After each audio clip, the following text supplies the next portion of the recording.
Saludos, bienvenidos a Jueves de Academia, un espacio de la Escuela de Trabajo Social dedicado a debatir diversos temas de interés académico, científico, sobre aspectos de la economía, de la salud, de la educación, de las ciencias sociales en general, del trabajo social, y estamos retomando nuestras transmisiones en vivo correspondientes ya al año 2023.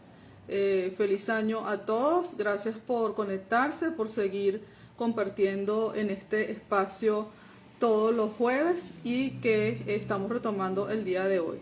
Hoy vamos a conversar con el profesor Leonardo Vera, quien es economista, docente e investigador, sobre la situación y las perspectivas económicas de Venezuela.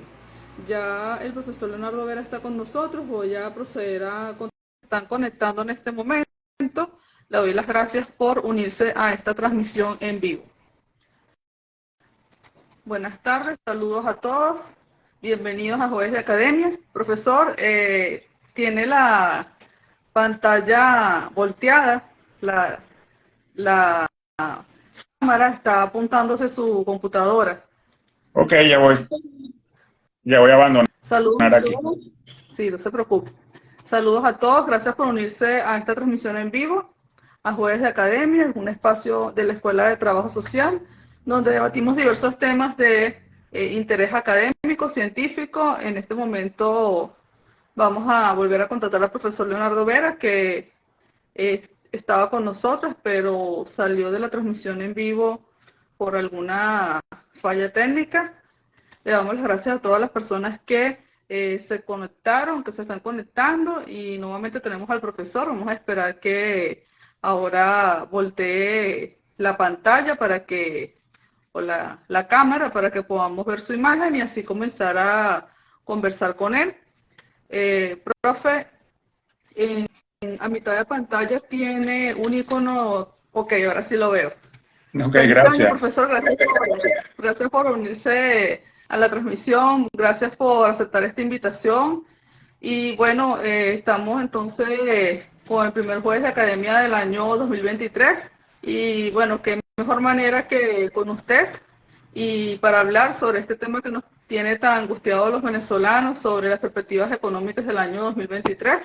Le damos la bienvenida a todas las personas que están uniendo a esta transmisión. Soy la profesora Jennifer García, soy la directora de la Escuela de Trabajo Social de la Universidad Central de Venezuela.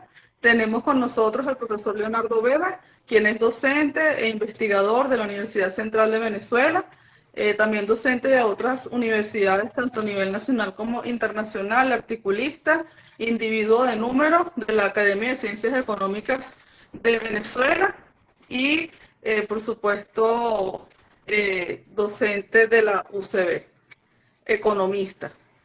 Profesor, bueno, sin más preámbulo, entonces le doy la palabra para que pueda darnos, digamos, el panorama de las perspectivas económicas. Mientras tanto, saludo a las personas que están uniendo. Posteriormente pasamos a la sesión de preguntas y comentarios y respuestas para conversar sobre este tema tan importante. Adelante, profesor.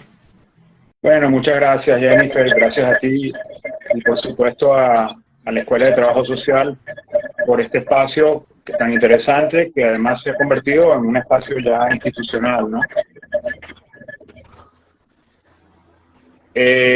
Bueno, yo comenzaría esencialmente recordando un poco qué nos ha pasado en el año 2022, en qué marco nos estamos moviendo en Venezuela, y es un marco en donde evidentemente hay una recuperación económica. Eso no lo pone nadie en duda. La magnitud de esta recuperación, por donde se lea, podríamos calificarla como que es una recuperación incipiente, y ya voy a explicar por qué creo que es una recuperación incipiente. Pero por otro lado hay algo preocupante en la economía venezolana, que es hay un rebrote inflacionario importante, hay un colapso del mercado cambiario hace los meses de noviembre y diciembre, y en ese marco comienza el año 2023 con una gran incertidumbre sobre qué pasará en el mercado cambiario, qué pasará con los precios de los bienes y servicios que vienen acelerándose, o cuya dinámica se viene acelerando muy rápidamente en los últimos 2 meses del año 2022.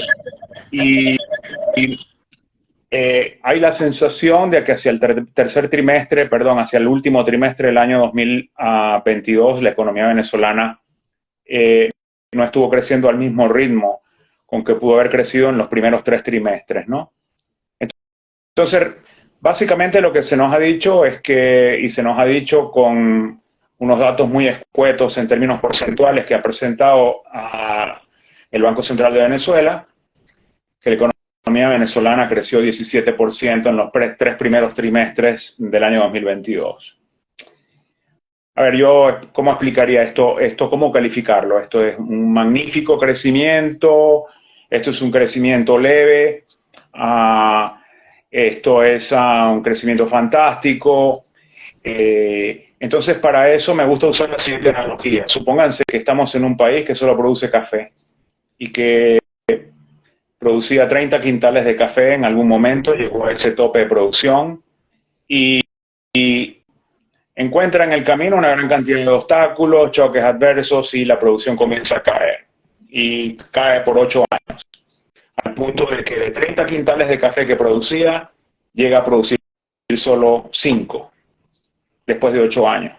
Entonces eso es una caída de 83% en la producción de café. Pasar de 30 a 5 es una caída de 83%. Pero en el siguiente año las cosas mejoran.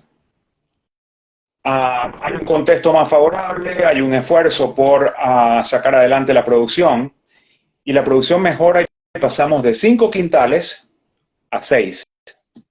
De 5 a 6. Eso es un crecimiento de 20%. Ese es el crecimiento que probablemente tuvo Venezuela en el año 2022. Probablemente menos, porque si fue 17 al tercer trimestre y el cuarto trimestre tenemos la idea de que más bien esa tasa pudo haber caído un poco, probablemente cerremos menos que eso. Pero un crecimiento de 20% es pasar de 5 a 6 quintales, cuando antes producíamos 30. Entonces, evidentemente es un crecimiento todavía incipiente. El gran reto que tiene la economía venezolana por delante es poder sostener ese crecimiento para poder recuperar el territorio perdido durante tanto tiempo. Después, ese crecimiento lo hemos calificado como un crecimiento que se está dando en una economía que se está haciendo cada vez más desigual. Es decir, en una economía donde los sectores de más altos ingresos son quienes obtienen un mayor tamaño de la torta que está creciendo y los sectores de menos ingresos obtienen un pedazo de la torta muchísimo más pequeño. Y eso entonces obviamente incrementa la desigualdad en términos de ingresos y eso lo sabemos porque hay datos de agencias independientes a través de los datos de la encuesta de hogares que nos han venido mostrando esa dinámica en los últimos tiempos en Venezuela. Por otro lado, de ese crecimiento tenemos la idea de que es espacialmente desigual también. No es lo mismo lo que está creciendo el ingreso y la producción en las grandes urbes a como está creciendo en las zonas del interior del país.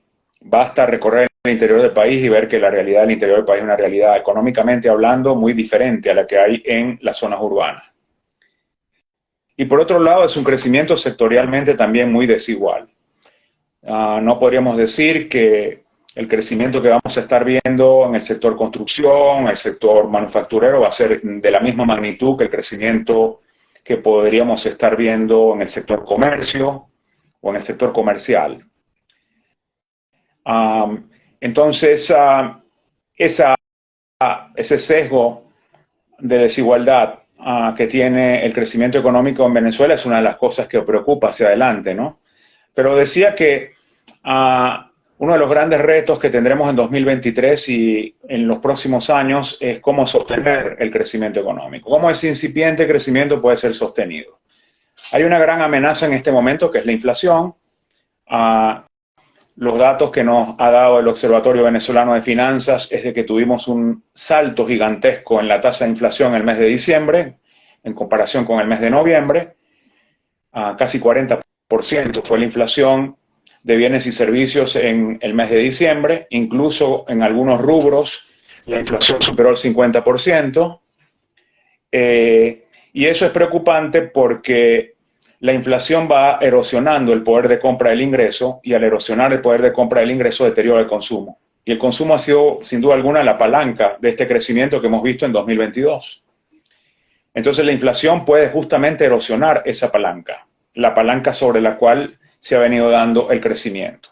Entonces esa sostenibilidad, esa posibilidad de sostener el crecimiento económico se ve comprometida cuando la economía inicia el año 2023 con síntomas de inflación tan alta como la que vino reflejando a finales del año 2022.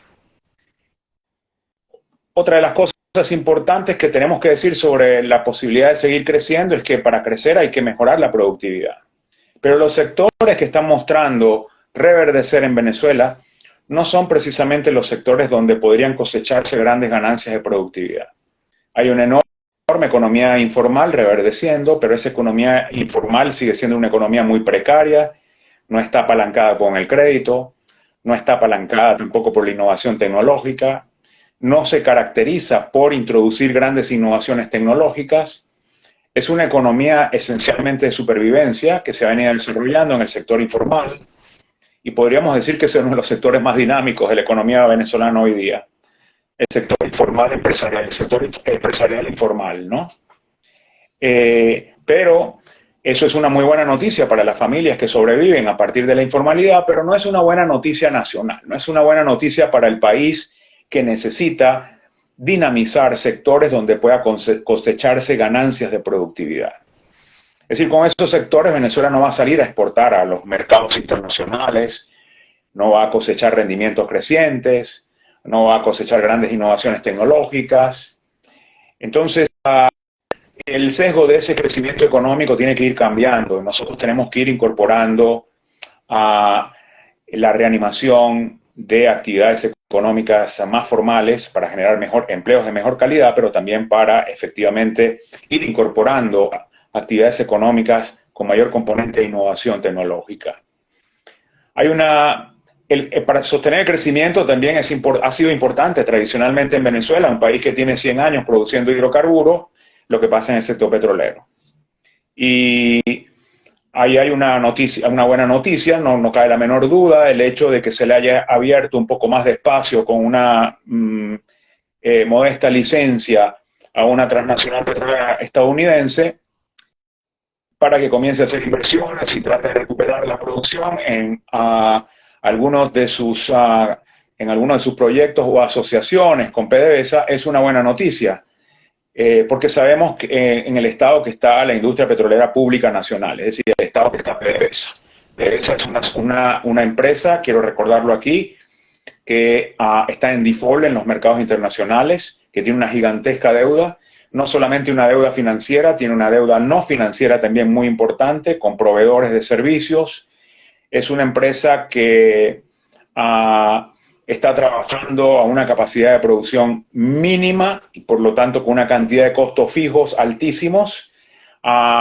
Es una empresa altamente ineficiente porque está llena hoy día de una fuerza humana que no necesita, que realmente no está trabajando, y es una empresa que ha perdido recursos humanos a lo largo de estos años, que es un recurso importantísimo en un sector tan complejo y sofisticado, sin posibilidades de financiamiento, sin posibilidades de incorporar nuevas tecnologías. Así que el que se le abra espacio al sector, a un sector privado, en este caso un sector privado internacional, para que haga inversiones, podría mejorar un poco la situación del sector de hidrocarburos. Pero aquí tampoco hay que hacerse, digamos, grandes expectativas. No podemos inflar las expectativas.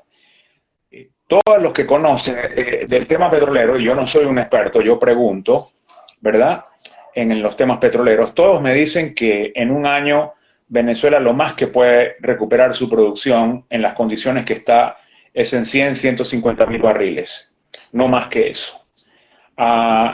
Y eso es pasar de 750 o de 700.000 barriles en los que estamos ahorita a 850, 900.000 barriles hacia el final del año. Hacia el final del año 2023. Eso significa ingresos adicionales que producirían tendríamos ingresos adicionales por dos vías, por el hecho de que Chevron puede vender en los Estados Unidos y no necesariamente entonces ese petróleo se vende con descuento y por lo tanto ahí estamos ganando con un precio más alto algo de ingreso. Y por otro lado estamos produciendo un poco más de petróleo, pongamos 150.000 barriles. Sin embargo, esos ingresos extras que vamos a recibir por esas dos vías, ¿a dónde van? Por un lado, leyendo la licencia, uno se da cuenta de que, por un lado, van a retribuir las inversiones que haga Chevron, por otro lado, a pagar la deuda, porque PDVSA tiene una deuda con Chevron, no se sabe muy bien cuánto es, hay quienes dicen que es 1.500, 2.000, 2.500 millones de dólares, que Chevron se va a ir cobrando de esos ingresos que van a generar la colocación de ese petróleo en la costa oeste de los Estados Unidos, Golfo de México. Y entonces lo que le va a quedar a PDVSA, el socio, es una parte, ¿verdad?, relativamente pequeña. Y de ahí entonces estos joint ventures, estas asociaciones estratégicas estarían pagando quizás una pequeña regalía, porque ni impuestos sobre la renta están pagando las empresas petroleras en Venezuela. Entonces, eso no es mucho recurso para el gobierno. El canal tradicional a través del cual entonces la industria de los hidrocarburos dinamizaba la economía venezolana, que era a través del gasto público proveniente de los ingresos de origen petrolero, esa palanca, esa atracción no deberíamos esperarla. Yo no soy de los que creo que eso va a generar una gran tracción en el gasto público y por lo tanto no me hago grandes ilusiones. Sí creo que va a haber una recuperación en el sector petrolero a partir de esta licencia y otras que puedan venir, u otros acuerdos que puedan venir con los socios o con los operadores internacionales en Venezuela. Eso es algo que puede ayudar a la reanimación del sector de los hidrocarburos, ¿verdad? Pero el sector de los hidrocarburos no juega en el Producto Interno Bruto de la nación un papel tan importante. Juega un papel importante en las exportaciones. Jugaba un papel importante en la generación de divisas. Jugaba un papel importante en los ingresos fiscales. Pero no tanto en términos de producción, en términos de actividad económica. Pero hay que mencionar lo que está pasando en el sector de hidrocarburos porque Venezuela, siendo un país petrolero, no puede ser analizado dejando a un lado lo que pasa en el sector de hidrocarburos. Para finalizar esta introducción, básicamente quisiera decir que hay otro componente importantísimo para crecer sostenidamente, que es la inversión. La idea que tenemos con la escasa información o la nula información que proveen las autoridades públicas en Venezuela es que el crecimiento económico en Venezuela esencialmente está siendo movido por el consumo. Pero para poder sostener crecimiento necesitamos inversiones, mucha inversión privada y, por qué no decirlo, también inversión pública. Sabemos que la inversión pública en Venezuela está prácticamente paralizada. Basta echar un vistazo a la mayor parte de las obras públicas que se comenzaron a hacer 10 años atrás. Todas están paralizadas o abandonadas. Y la inversión privada es minúscula. Lo que vemos es inversión privada esencialmente en el sector servicios. No vemos grandes inversiones en manufactura ni grandes inversiones en construcción, en infraestructura. Construcción es un sector que se mueve esencialmente por las grandes inversiones de infraestructura y por las grandes inversiones residenciales. No vemos un sector privado, ¿verdad?, construyendo en todas las ciudades del país nuevas urbanizaciones, nuevas residencias, nuevos urbanismos, nuevos hábitats. No vemos esa industria de la construcción que en un pasado tuvimos. Entonces necesitamos reanimar la inversión para poder sostener el crecimiento. Esas condiciones parecieran no estar dadas aún en Venezuela. La inversión o las decisiones de inversión son decisiones que están movidas por factores muy complejos, incluso todo lo que pasa en el mundo político, el clima político y económico del país incide en estas decisiones y todavía creo que debemos esperar por mejores noticias para ver algún giro significativo en materia de decisiones de inversión en Venezuela.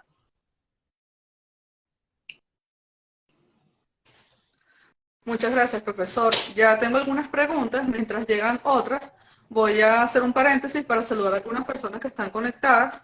El profesor Humberto Rojas, de la Facultad de Ciencias, el profesor Luis Margarita, de FACES, también el profesor Gregorio Alfonso, el profesor Luis Crespo, de la UCB. También tenemos a la profesora Coromoto Renaud, de el CENDES.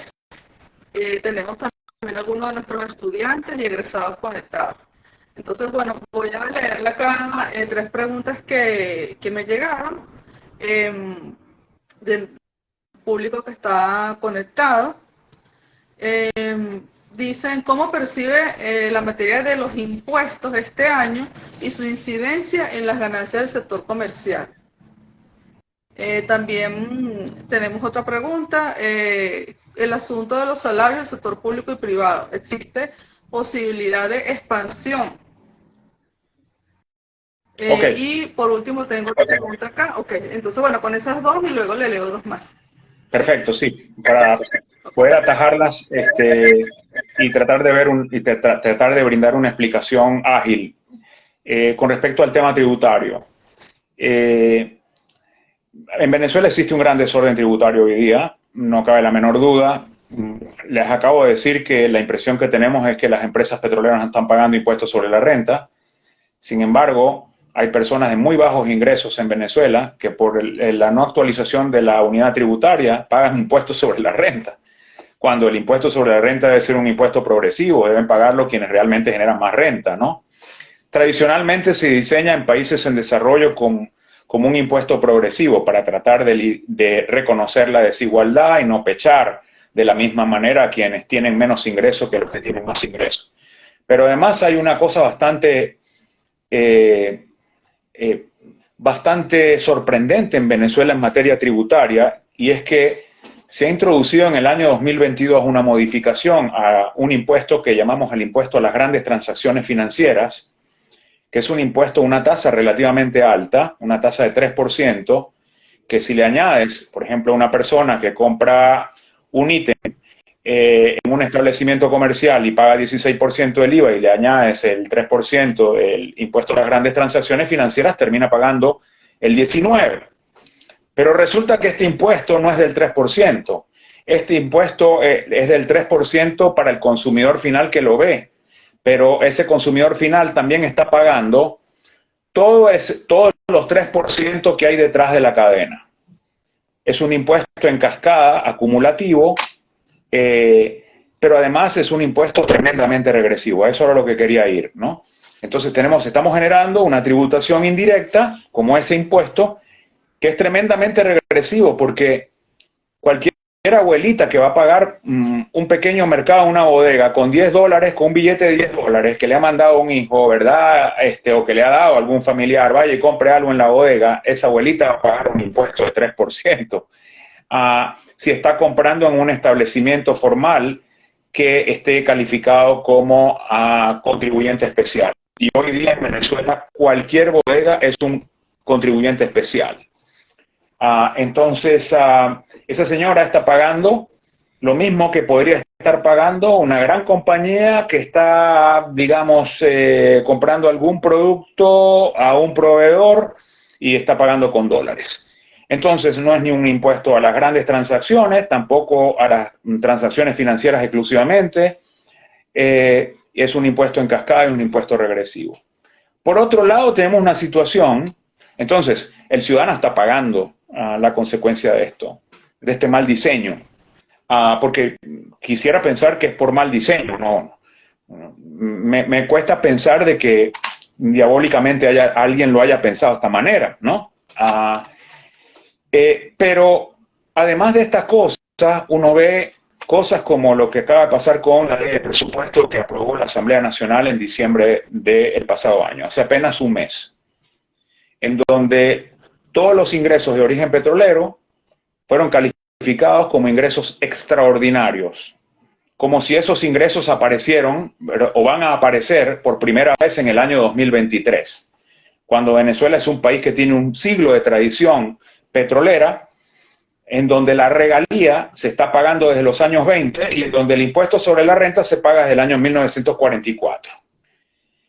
Entonces, esos no son ningunos impuestos extraordinarios. ¿Por qué los calificaron como impuestos extraordinarios? Para no meter esos ingresos, ¿por qué los calificaron como ingresos extraordinarios? Para no meterlos dentro de la construcción del situado constitucional. El situado constitucional, según la Constitución, ¿verdad? Se construye, se constituye a partir del 20% de los ingresos ordinarios.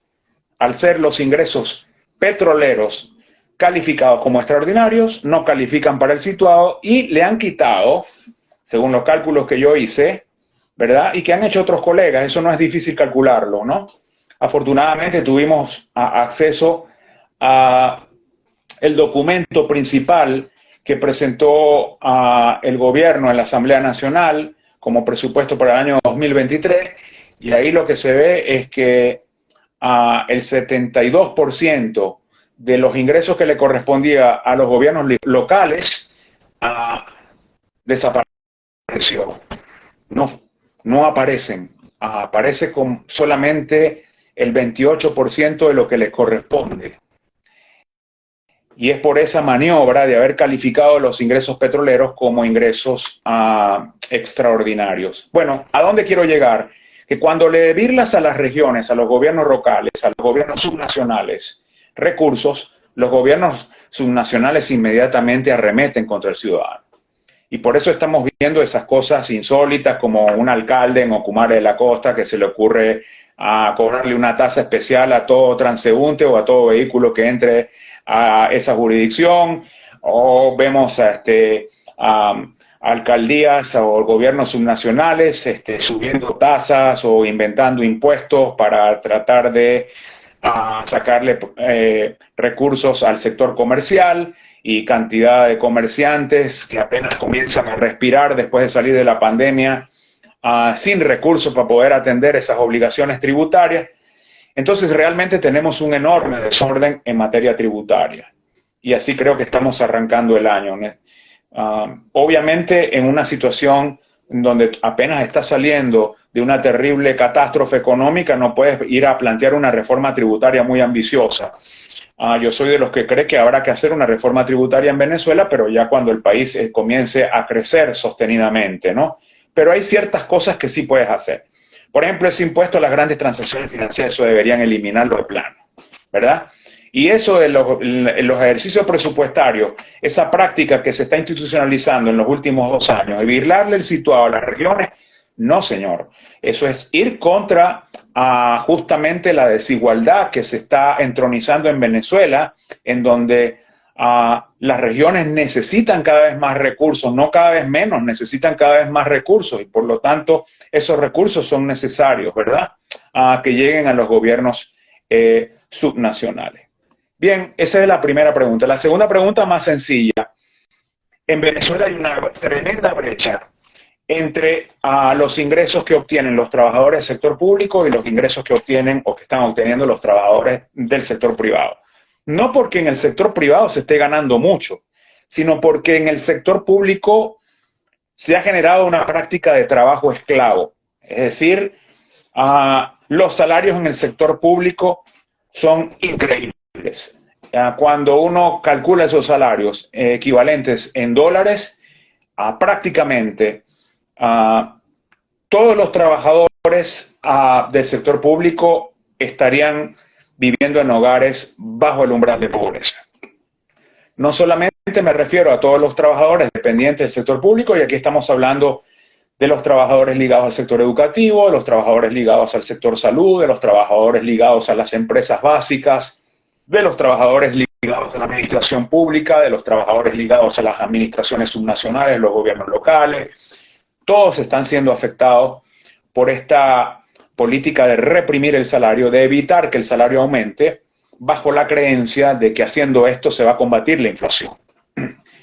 Pues esa creencia realmente no tiene ninguna base, porque la inflación está volando otra vez, como lo hemos estado viendo entre noviembre y diciembre, sin que haya habido ningún aumento, ¿verdad?, de los salarios, y los salarios no han sido ajustados desde el mes de marzo. Entonces, esto de haber dejado sin ajuste los salarios del mes de marzo es malísimo, porque tarde o temprano la cuerda va a reventar. Tarde o temprano van a tener que hacer el ajuste. Y van a tener que hacer un ajuste monumental. Si es que quieren que el sector laboral diga, bueno, me siento compensado, ¿verdad? Entonces, esperar tanto tiempo para hacer un ajuste salarial en medio de una economía que tiene una inflación de 200, 300% anual, es una tontería. Entonces, Y bien, creo que el movimiento laboral por fin lo está descubriendo. He visto muchas entrevistas en donde los dirigentes laborales comienzan a decir cómo es posible que si yo voy a comprar un pasaporte, me lo cobran en dólares, voy a pagar la gasolina, la tengo que pagar en dólares, voy a entrar a un registro y todo está en petro. Todo el mundo se defiende en dólares y los únicos que no pueden defenderse son los trabajadores o los dependientes del sector público. ¿Que eso va a causar inflación? Bueno, señores, pero entonces, si eso va a causar inflación, ¿por qué entonces no ponen los pasaportes otra vez en bolívares? ¿Por qué no ponen el registro público en bolívares? ¿Por qué no ponen la gasolina en bolívares? Entonces, ¿quién es el que tiene que sacrificarse aquí para parar la inflación? A mí esa historia no me parece, o digamos, esa visión, no me parece una visión que responda a justicia, a un criterio de justicia distributiva, ¿no?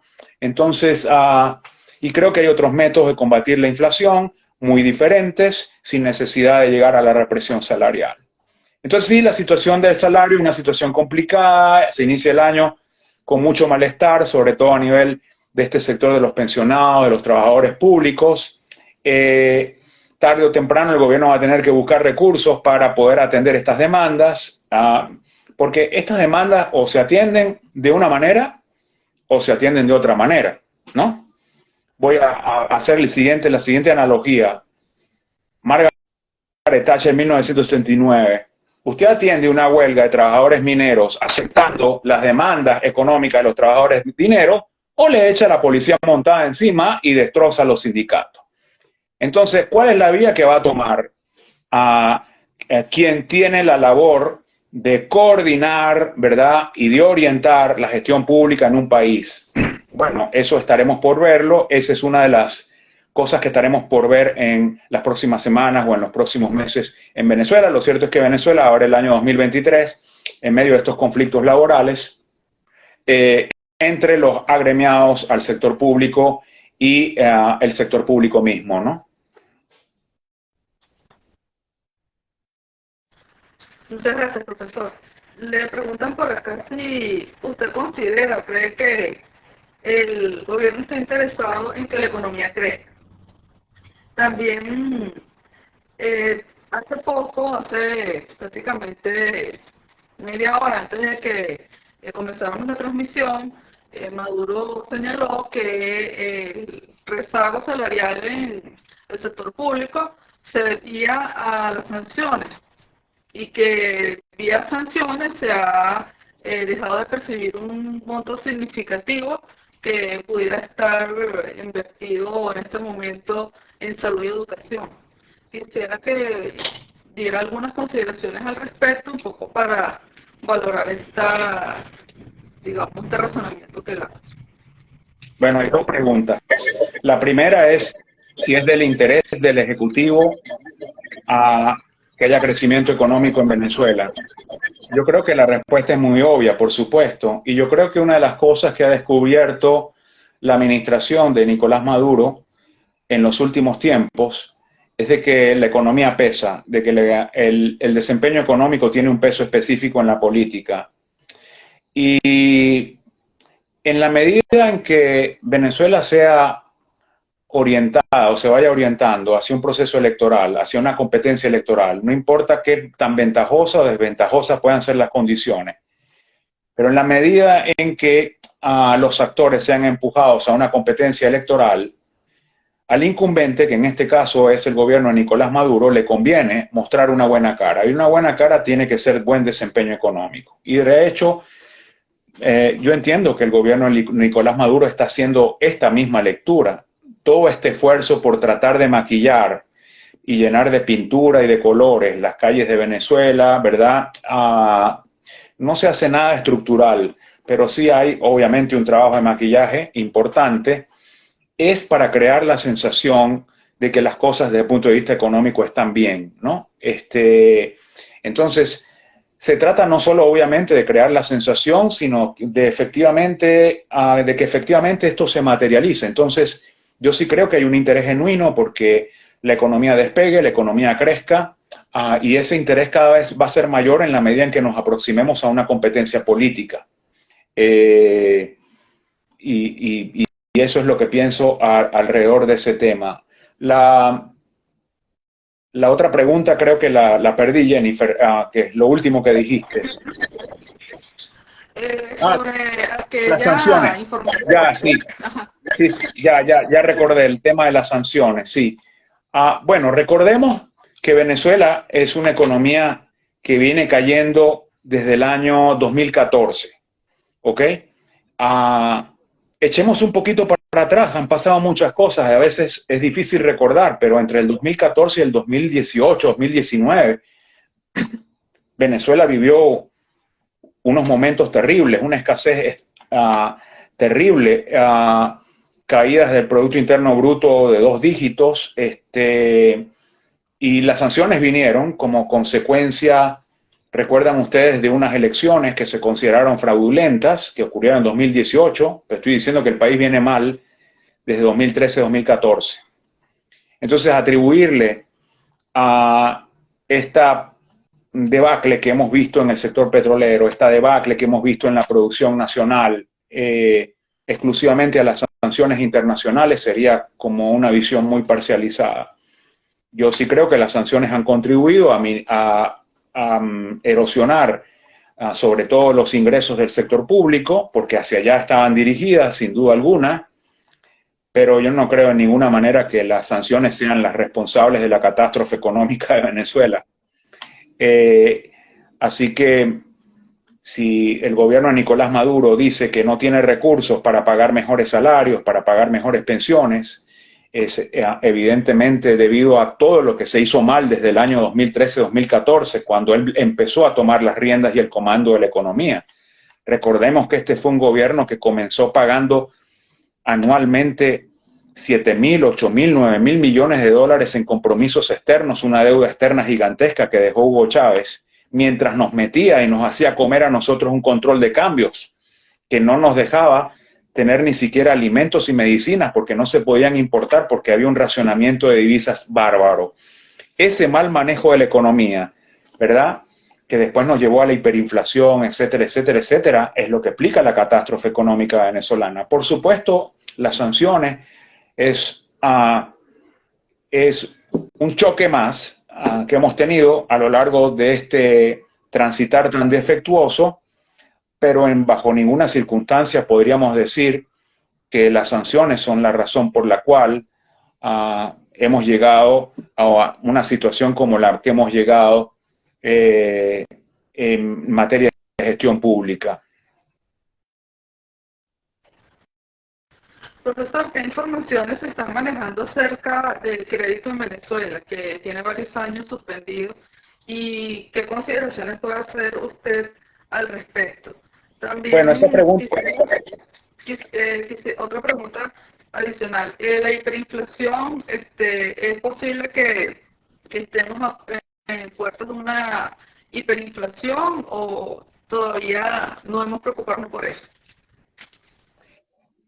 Bueno, justamente una de las cosas que omití cuando empezamos a hablar de si es posible sostener este incipiente crecimiento que hemos tenido en 2022 es el mercado de crédito. Y el mercado de crédito es muy importante porque para poder crecer es necesario invertir, para poder invertir es necesario financiamiento. Y en este momento el financiamiento en Venezuela prácticamente existe solo para algunos sectores y algunas empresas que tienen el pulmón para devolver lo que les presta la banca. Les explico rápidamente. Venezuela tiene un encaje legal de 73%. Eso quiere decir que por cada bolívar que capta la banca, ¿verdad?, 73 céntimos quedan congelados en el Banco Central de Venezuela. Así que la banca no tiene muchas disponibilidades para poder intermediar.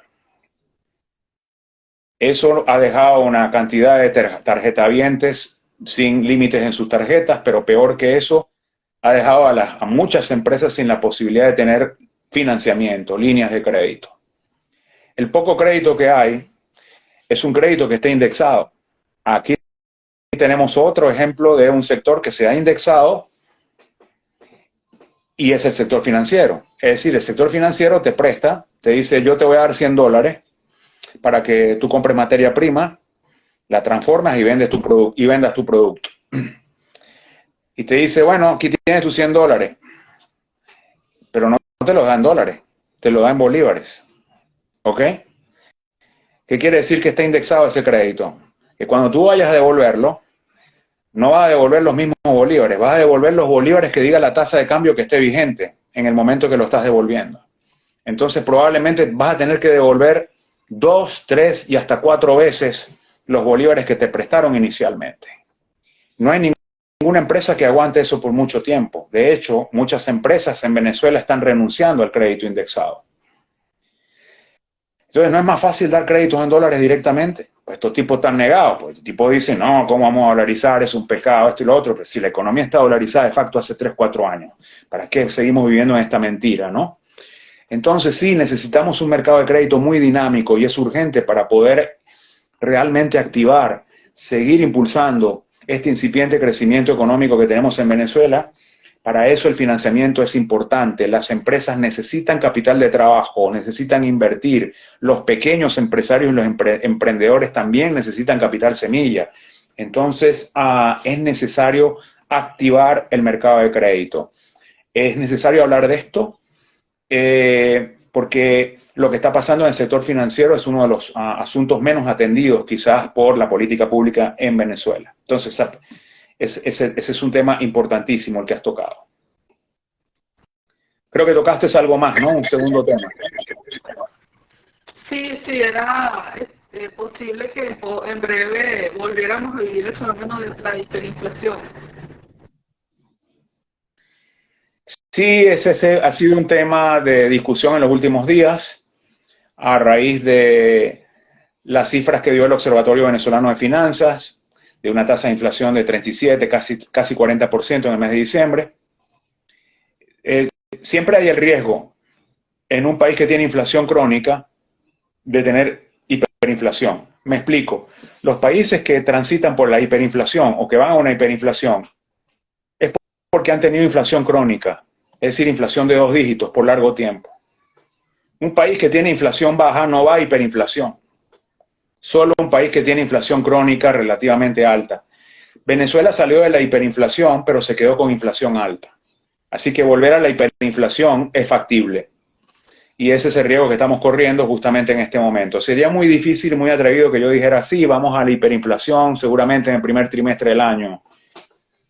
No lo puedo decir con certeza.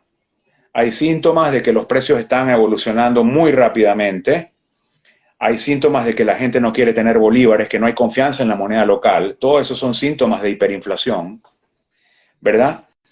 Pero tenemos que esperar, seguir midiendo y ver mediciones a lo largo de los primeros meses del año para poder afirmar que estamos o no estamos en un proceso de hiperinflación. Pero bueno, lo que sí sabemos es que estamos en un proceso de inflación alta, súper alta, ¿no? Estas inflaciones de 35, 40, 50% en algunos rubros son cosas irresistibles, ¿no? Ya sabemos el castigo que eso genera en los hogares.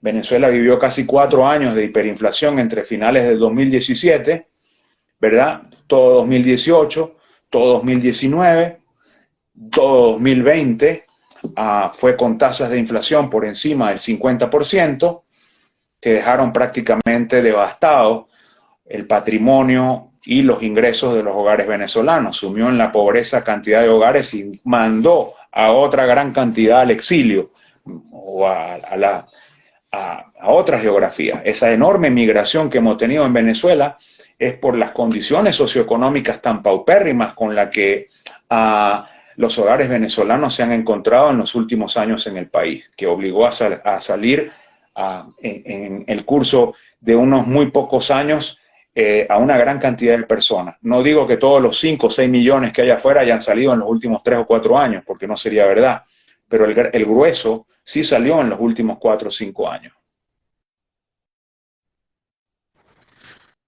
Gracias, profesor. Me llegaron 2 preguntas más. Una acerca de los trabajos con Chevron. Yo usted explicaba esto, quizás esta persona se incorporó un poco más tarde. Dice que aparte de el dinero que debe devolver el Estado por deuda, sí, efectivamente, ese acuerdo puede generar inversión social o inversión en el aparato productivo. También tengo una pregunta acerca de qué tan sostenible es el modelo actual en el que el Estado, entre comillas, quema divisas para mantener la tasa de cambio controlada. Bueno, comencemos por la segunda pregunta. Sí, la primera no la entendí muy bien, pero la segunda sí. La, la segunda pregunta yo creo que quedó contestada con lo que vimos en las últimas semanas en el mercado cambiario en Venezuela. Eh, Teníamos o hemos tenido un mercado cambiario que es un mercado cambiario disfuncional. Es un mercado oficial en donde prácticamente hay un solo oferente por diseño y en donde el tipo de cambio con que se quiere trabajar o que quiso trabajar el gobierno es un tipo de cambio tan bajo que la demanda se hace infinita. Entonces, todo el que tenga bolívares o le lleguen bolívares a ese tipo de cambio dice yo compro barato y me voy a protegerme a como de lugar. Entonces, eso es fijar una tasa de cambio tan baja y además tratar de fijarlo cuando no tienes suficiente musculatura, es decir, reservas internacionales para poder atender la demanda de divisas, es una tontería.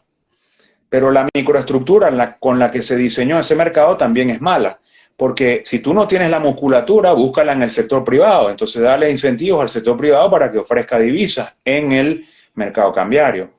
Para eso tienes que hacerle sentir al sector privado de que no las está regalando. Entonces no puedes fijar la tasa de cambio tan barata como la tuvimos durante muchos meses. Entonces el primer error. Segundo error es el ponerle tantas trabas al sector privado para entrar al mercado cambiario, ¿no? Entonces, digamos, el sector privado en Venezuela en unos años se va a convertir en el gran proveedor de divisas. Porque olvidémonos de que el sector petrolero va a estar recuperándose a una velocidad tal que vamos a estar produciendo 3 millones de barriles diarios nuevamente.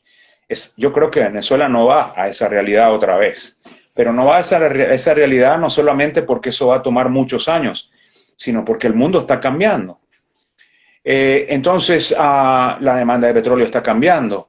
Y las inversiones, los que quieren hacer inversiones, las grandes compañías internacionales, ya no están tan interesadas en invertir en petróleo, están buscando hacer inversiones en otras fuentes de energía.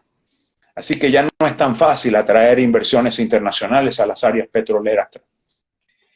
En consecuencia, entonces deberíamos pensar en que el mercado cambiario debería ser un mercado cambiario donde hay más proveedores privados, los que realmente van a estar generando las divisas en los próximos años, ojalá así sea, y tenemos que crear los incentivos para que ellos entren y ofrezcan divisas en el mercado cambiario. Eso que diseñó el Banco Central como mercado cambiario a través de los bancos, a través de esas mesas de cambio, eso no sirve. Eso colapsó hace unas semanas atrás y el asunto no es volver a conseguir dólares y volverlos a tirar ahí, eso es perder la plata. El asunto es hacer un nuevo diseño del mercado cambiario y pensar en un nuevo régimen cambiario que se adapte bien a circunstancias de Venezuela. Profesor, la otra pregunta tenía que ver con los acuerdos con Chevron y, bueno, cualquier otro acuerdo que se vaya generando, si efectivamente va a permitir la inversión en el sector salud o sector social en general y también en el aparato productivo. Bueno, mire, lo que conocemos, sí, lo que conocemos el acuerdo al que se ha llegado con Chevron es lo que expresa la licencia que publicó la OFAC con respecto a las operaciones de Chevron en Venezuela. Sabemos que hay otros acuerdos, que se firmaron unos contratos entre Chevron y PDVSA, pero esos contratos no son públicos. Es decir, no hay transparencia, ni siquiera la Asamblea Nacional debe conocer cuáles son los contratos con los cuales o a los cuales se remiten ahora Chevron y PDVSA. Lo que hemos visto es algunos movimientos. PDVSA ha cedido el control, gran sorpresa.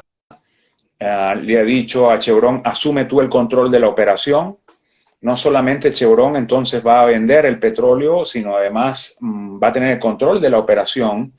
Y todo eso debe estar escrito en estos nuevos contratos, pero esos contratos no están a la disposición. Tampoco está muy claro de dónde van los ingresos por la licencia que liberó la OFAC o que publicó la OFAC. Sí sabemos que la OFAC dice: Chevron, usted puede operar siempre y cuando venda el petróleo en los Estados Unidos. Chevron, usted puede operar siempre y cuando no le pague impuestos ni dividendos a la administración de Nicolás Maduro. Chevron no puede hacerlo. Eventualmente lo puede hacer el joint venture, es decir, la asociación estratégica, o lo podría hacer un vehículo a través del cual Chevron paga, y ese vehículo es quien le paga al fisco. Entonces el fisco recibe unos ingresos. Supongamos que de una venta de petróleo de $100, el fisco nacional recibe 10. Porque bueno, Chevron dice: yo quiero 20 para cobrarme parte de la deuda, quiero 20 más por las inversiones que he hecho, me tocan 20 más por la participación, tengo que darle 20 también a mi socio, y bueno, al fisco se le da tanto por las obligaciones tributarias y la regalía, o se le da 10. ¿Qué hace el fisco con esos 10? Porque Chevron no va a invertir en inversión social, es decir, eso no es su tarea. Entonces, eso le corresponde al sector público, ¿no? Eso es parte de la gestión pública. Entonces, esos 10 van a inversión social, no lo sé. Aquí, con la transparencia con que trabaja el Tesoro en Venezuela, el Ministerio de Finanzas, sería muy difícil saber para dónde van esos recursos, ¿no? Si efectivamente van a ir a algún tipo de inversión social. La verdad es que no creo que haya sido destinado con ese propósito. Nadie ha hablado de utilizar parte de los recursos que genere el acuerdo con Chevron en inversión social. Así que eso es todo lo que podría decir al respecto. Profesor, y aprovechando que mencionó el tema de la transparencia, ¿me pudiera comentar sobre la ley antibloqueo que estuvo muy, digamos, en el debate público, sobre todo el año pasado y antepasado? Y también el papel del petro, ¿qué papel está jugando en este momento en la economía y en el sector público? ¿El papel del petro? ¿Qué papel está jugando el petro en este momento en la economía venezolana? Ok, gracias, sí. Sí, bueno. ¿Me escucha? Sí, escuché. Le hice una pregunta solamente. Sí, correcto. La primera está referida al tema de la transparencia, ¿no? Realmente no hay mucha transparencia en la gestión pública en Venezuela. Venezuela tampoco es un país donde haya mucha tradición ciudadana de Contraloría Ciudadana, en donde el ciudadano le diga al sector público: mira, tienes que rendirme cuentas, así como yo te pago impuestos, IVA, impuestos a las grandes transacciones financieras por cada cosa que yo compro, pues tú tienes que rendirme cuentas de qué haces con esos recursos, ¿no? Entonces, yo creo que es una materia pendiente, una enorme materia pendiente en Venezuela. Es parte de lo que hay que modificar para hacer la gestión pública más eficiente y, evidentemente, para que eso llegue al ciudadano. Ahora, la pregunta iba un poco más allá, ¿no? Preguntabas algo más sobre la transparencia, ¿correcto, Jennifer? Sí, en cuanto a la ley de bloqueo que estuvo mucho en el debate nacional hasta hace diciembre. Pues sí, mira, de hecho estábamos hablando de estos contratos de Chevron, y perfectamente el gobierno de Nicolás Maduro podría decir: bueno, yo no voy a publicar el contenido de estos contratos porque hay una ley aprobada que no me obliga a hacerlo. De hecho, la ley de antibloqueo es una ley que promueve la oscuridad, ¿no? Supuestamente para proteger a los inversionistas en una situación donde hay sanciones, etcétera, de que puedan ser sancionados. Entonces, se promueve esta oscuridad. Ahora, yo creo que esta ley antibloqueo generó quizás unas expectativas positivas al interior del gobierno de Maduro, pero yo creo que tampoco ha sido una palanca para generar inversiones. La verdad que no vemos, después de varios meses de haber sido aprobada esa ley, ningún boom de inversiones internacionales o de inversionistas internacionales que se estén moviendo muchísimo en Venezuela. Pero es que tampoco tenemos mucha información, ¿no? Aquí había una magnífica superintendencia de inversiones extranjeras en Venezuela que fue eliminada, así que no hay estadísticas, no hay información de información extranjera directa. Tampoco tenemos estadísticas de inversión porque no hay estadística de cuentas nacionales en Venezuela. Es decir, cuando los voceros económicos del gobierno dicen la economía está creciendo, eso es un papel que ellos están mostrando, ¿verdad? Pero no hay ninguna base de datos en donde pueda uno buscar esa información primaria.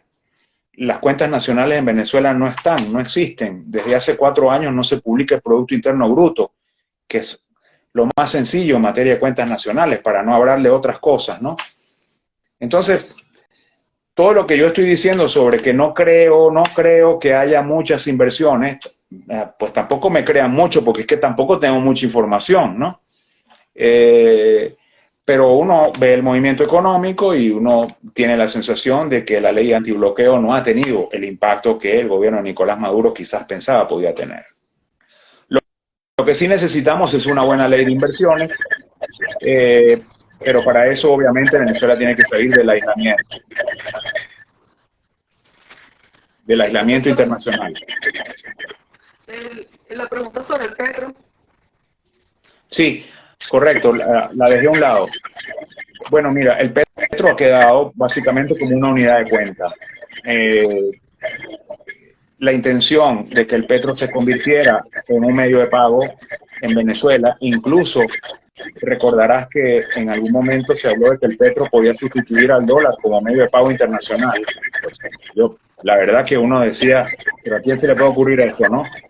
Pero bueno, era con esta idea que el petro iba a ser como una especie de criptoactivo a partir del cual entonces las compañías locales iban a poder hacer transacciones con compañías internacionales pagando con ese criptoactivo.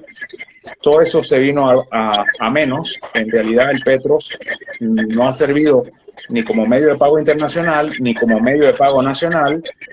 Se usa muy poco como medio de pago. Básicamente es una unidad de cuenta. Me explico. Si usted va a un registro, a hacer alguna operación en un registro, usted va a ver una tabla de aranceles que debe pagar por cada trámite. Esos aranceles están fijados en petros. No es que usted va a pagar en petros, sino que dice, esto vale, mover ese papel del escritorio 1 al escritorio 2, eso vale 10 petros. Entonces usted saca la cuenta, cuánto es un petro en dólares, cuántos bolívares serían. Y usted paga en bolívares o paga en dólares. Entonces para eso es que ahora sirve el petro. Como una unidad de cuenta esencialmente. Entonces me están preguntando por acá sobre las reservas internacionales.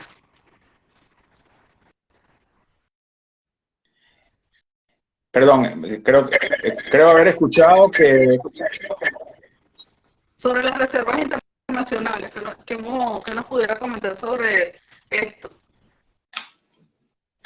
Sí, bueno, ahí tenemos un problema porque para poder tener un mercado cambiario con una tasa fija, como lo ha querido hacer el Banco Central de Venezuela, tienes que contar con un colchón de reservas internacionales bastante importante. Sin embargo, las has ido quemando paulatinamente. De hecho, Venezuela tiene muy pocas reservas líquidas desde hace mucho tiempo. Se ha quedado sin reservas líquidas, entonces ha venido liquidando otras cosas. Y ciertamente una de las cosas que va a necesitar el país en materia de asistencia financiera internacional, cuando el país se enserie, cuando queramos hacer la economía realmente con seriedad, con responsabilidad, habrá que volver a los organismos internacionales, a los organismos multilaterales y pedir asistencia financiera internacional para poder tener un colchón de reservas mucho más voluminoso que nos permita dar más tranquilidad en el mercado cambiario o manejar el mercado cambiario con mucho más tranquilidad.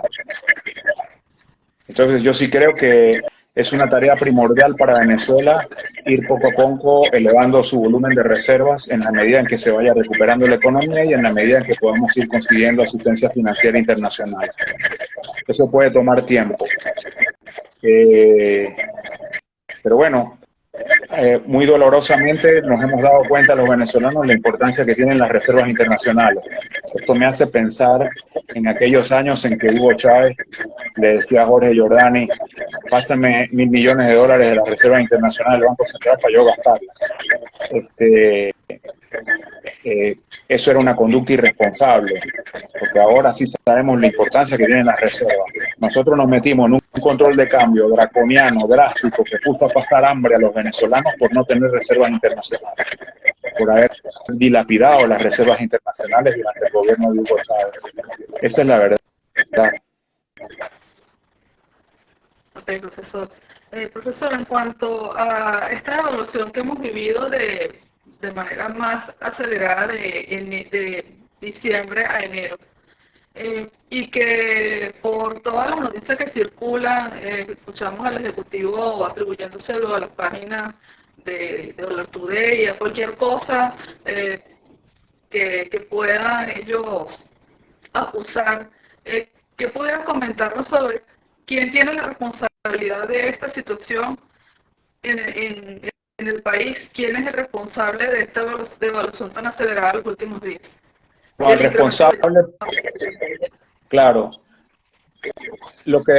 todos esos ataques o estos intentos de transformar bolívares en dólares, este pánico en el que entran los residentes locales, los venezolanos, el ciudadano, la gente común, de tratar de salir de los bolívares y comprar dólares a como de lugar, cuando creen que tienen un saldo en exceso de bolívares, es porque la gente ya no tiene confianza en la moneda de curso legal, en el bolívar. Entonces el problema es que quien tiene que proteger la confianza en la moneda no lo hizo bien. ¿Cómo se le devuelve la confianza a la moneda? Esa es la gran pregunta que tiene que hacerse el hacedor de política monetaria, ¿verdad? En vez de estar echándole la culpa a una página web o a una... Miren, si ustedes no quieren un mercado paralelo, lo que tienen es que tener un buen mercado oficial. Si tuviéramos un buen mercado oficial en donde todo el mundo puede ir y adquirir dólares sin ninguna restricción, y hay dólares en abundancia, hay una oferta ahí siempre disponible, no existiría el mercado paralelo, porque nadie va a ir a comprar a un mercado donde tiene que comprar más caro. Entonces, hagan un buen mercado oficial y no habrá mercado paralelo. Ahora, ¿qué llamamos un buen mercado oficial? Un mercado transparente, con libre entrada y salida, donde haya una oferta, ¿verdad? Y una demanda conocida, donde se sepa el monto de las transacciones, donde nadie esté restringido, donde no haya racionamiento de divisas. Entonces, en ese momento no habrá más mercado paralelo, ni habrá páginas que transmitan cuál es la cotización del mercado paralelo. Exacto, porque supongo que en otros países esto no ocurre. En otros países. Exactamente, sí. Es así como usted lo dice. Profesor, usted que ha examinado con más cuidado la ley de presupuesto que se acaba de aprobar, aparte de lo que nos comentaba sobre el tema del situado constitucional, ¿qué otras consideraciones y aspectos de relevancia pudiera usted señalar que debemos conocer los venezolanos? Bueno, algo muy malo que vi en ese proyecto de ley que fue aprobado por los asambleístas o por la Asamblea Nacional, por esa Asamblea Nacional, es una de las cosas que vi que me asombró, es que lo que ellos piensan recaudar por impuestos a las grandes transacciones financieras es equivalente a lo que piensan recaudar por impuestos sobre la renta. Es decir, cada vez le están dando más importancia a la recaudación de un impuesto indirecto, acumulativo y regresivo, y no al impuesto progresivo tradicional como es el impuesto sobre la renta. Es decir, están convirtiendo la tributación en Venezuela en un mecanismo de redistribución de la pobreza. y no de la riqueza.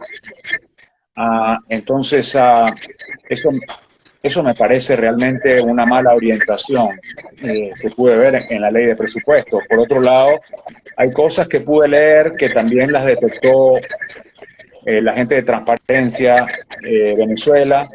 Por ejemplo, lo que ahí se establece, se le puede pagar a un médico. Hay un presupuesto para el personal médico que va a trabajar para el Ministerio de Salud, y ahí los médicos terminan ganando algo así como $1, $1,4 diarios, si mal no recuerdo, esa era la cuenta que echábamos, ¿no? O decir, unos sueldos miserables. Entonces, ¿qué profesional de la medicina podría tener interés de trabajar en Venezuela en el sector público, en el sector salud, en el sector sanitario, donde son tan necesarios, cuando en la ley de presupuesto se les está asignando o se contempla asignaciones de este tipo o remuneraciones de este tipo? Bueno, digamos, esas son las cosas que recuerdo, ¿no? Tampoco recuerden también que se filtra este proyecto de ley de presupuesto apenas unos días antes de que fuera aprobado por la Asamblea Nacional. Entonces no hubo mucho tiempo tampoco para analizarlo con gran detalle. Profesor, ya estamos pasando la hora que tenemos prevista para esta conversación. Sin embargo, quisiera hacerle dos preguntas más para poder cerrar. Una es si usted considera que hay algún tipo de ánimo de rectificación en el gobierno en cuanto a la política económica, y qué recomendación le hace al ciudadano y a la academia en función de lo que estamos viviendo en Venezuela. Esa pregunta es difícil porque yo no estoy en la cabeza de quienes toman las decisiones gubernamentales. Entonces tengo que inferir a partir de la conducta que observo o de los hechos que están ahí. Entonces, por ejemplo, acaba de ser removido el directorio de PDVSA. Y entonces empiezo a ver quiénes son los nuevos directores. Oye, vamos a ver si han puesto gente con experiencia en el sector petrolero, verdaderos gerentes. Cuando veo unas personas, por ejemplo, la persona que va a manejar las finanzas de PDVSA, imagínate, casi que las finanzas del país, ¿no? Las finanzas de PDVSA. Bueno, una señorita que en los últimos 4 años trabajó primero en Benalún, después en Pequibén, después en Monómeros y ahora va a PDVSA. Y que debe tener menos de 30 años, pero que no viene de PDVSA. Entonces uno dice, bueno, realmente hay un deseo de rectificar, de hacer mejor política pública, de hacer la gestión pública más responsable, más eficiente, por gente que conoce el negocio que tiene en sus manos.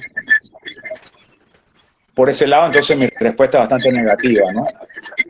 Pero por otro lado, y para no dejar este sentimiento de negatividad en el aire, a veces veo intentos como de algunos personajes como de tratar de cambiar un poco las cosas, ¿no? Siempre y cuando no vayan a ser acusados de, o les vayan a decir que están quebrando a proyecto ideológico. Entonces hay mucho miedo a veces de tomar decisiones. Hay un miedo grandísimo, y esto sí me consta porque tengo muchos exalumnos de hace muchos años, incluso de décadas atrás, que hoy día son funcionarios públicos que te cuentan a uno, bueno, no se atreven a contradecir, a hablar. Entonces, ¿cómo hacer buena política pública cuando no eres abierto a la crítica, cuando no eres abierto a las distintas orientaciones, a los distintos senderos que puedes tomar, y crees que tienes la razón todo el tiempo y que hay un solo sendero, hay una sola conducción, hay una sola manera de hacer las cosas? Entonces es muy difícil, ¿no?, pelear con esos dogmatismos. Entonces sí hay una dosis de pragmatismo ahí en algunos personeros, pero no sé qué tan profunda es. Y profesor, ya para cerrar, las recomendaciones que le pedía para el venezolano en general y especialmente para la academia, a partir de lo que estamos viviendo en este momento. Bueno, La verdad que no soy muy dado a estar dándole recomendaciones a nadie, no soy quien, no me siento con, con la facultad para simplemente creo yo más bien creo que los venezolanos han dado una gran muestra de resistencia a lo largo de estos años y cada quien sabe mejor que nadie cómo adaptarse a estas situaciones tan desafiantes que nos han tocado. Entonces, pero por otro lado, yo sí creo y creo firmemente en la lucha social. Yo sí creo que la lucha social es valiosa, que el hacer valer de los derechos es importante, de una manera edificante, de una manera que le dé una lección al país, no de una manera destructiva. Creo que la academia puede dar un buen ejemplo de cómo llevar a cabo una lucha social por reivindicar sus derechos de una manera edificante, en donde le muestre al país que hay muchas fórmulas para reclamar los derechos, en donde ganamos todos, en donde el país sale ganando. Entonces, creo que bueno, que desde la academia hay que seguir luchando por mejorar las condiciones, que la generación de conocimiento es importante, hacerle ver al país que las universidades han cumplido una labor muy importante en la construcción del país que tuvimos y que hoy tenemos, y que lo seguirá siendo así, y que por lo tanto es necesario seguir invirtiendo en educación en todos los niveles. Ese es el mensaje que yo daría en este momento preciso, en donde justamente el sector educativo está pasando por grandes dificultades, sobre todo la educación pública. Profesor, sus redes sociales para que el público lo siga y pueda conocer todos sus planteamientos. Bueno, no soy muy ávido de eso, Jennifer, realmente. Ni me acuerdo, con eso te digo todo. Bueno, de todas maneras, buscándolo por Twitter, al profesor Leonardo Vera vamos a encontrarlo fácilmente porque por allí emite sus opiniones y siempre son muy consultadas y retuiteadas. Bueno, gracias. Bueno, profesor, muchas gracias por acompañarnos el día de hoy, por darnos esta perspectiva para el 2023, a pesar de lo duro que se presentan, siempre hay una esperanza para revertir las cosas y para tener un mejor panorama. Muchas gracias, profesor. No, muchas gracias por la invitación, por tu contacto. Siempre es interesantísimo conversar contigo y con la gente que escucha tu dinámica o tus talleres, esta dinámica que has creado que ha sido hasta ahora muy exitosa. Gracias. Gracias, buenas noches. Gracias a todas las personas que se unieron a esta transmisión en vivo. Va a estar disponible en nuestra cuenta Instagram, @Trabajo Social TK, y posteriormente en nuestro canal YouTube, Trabajo Social UCB. Muchas gracias.